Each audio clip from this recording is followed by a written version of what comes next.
பல்வை மக்களின் பூங்காவன திருவிழா. ஸ்பெஷலான சாப்பாடு இருக்குது. எட்டரையும் சாம்பாரும் பல்வை மக்கள் நான் இன்று வந்து எல்லாருக்கும் சாப்பாடு கொடுக்கின்றார்கள். கண்டிப்பாக ஒவ்வொரு திருமுருகன் ஆலயத்தினுடைய பூஜைகளின் போதும் அன்னதானம் கொடுக்கப்படுவது. ஆனால் இன்று வந்து இட்டலையும் சாம்பார் சட்னி எல்லாமே கொடுத்திருந்தார்கள். மக்கள் சங்கத்தால் நடத்துகிற பூங்காவன திருவிழா. நாங்கள்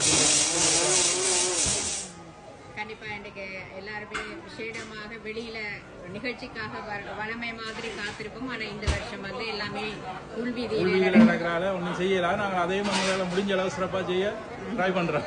கண்டிப்பாக சரி, அப்படியே எல்லாமே உண்மையாகவே இந்த மாதிரியான திருவிழா நாட்களில் சில விலைகள் கொடுப்பது ரொம்ப கடினமான வேலைப்பாடுகள் அதிகம் உள்ளது. இத்தனை என்பது இவ்வளவு பேருக்கும் கொடுக்க முடியுமா என்றால் ஒரு மிகப்பெரிய ஒரு விடயம். அதை அவர்கள் எல்லோருமாக சேர்ந்து நிறைய பேர் வேலை செய்து கொண்டிருந்தார்கள். இவ்வளவு பேருக்கு கொடுக்கப்பட வேண்டும். அதுவும் நிறைய மக்கள் நிறைந்திருக்கின்றார்கள். வெளியிலே வேலை செய்வதற்காக நிறைய பேர் வந்து இங்கே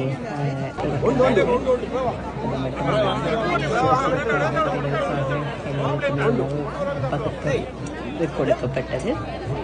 எல்லோருக்கும் நல்ல நிறைவான உணவு, நல்ல டேஸ்ட் சாப்பிட்டு சந்தோஷமாக நிறைந்த மக்களோடு அழகான ஒரு பூங்காவனம் நிறைவுக்கு வந்தது.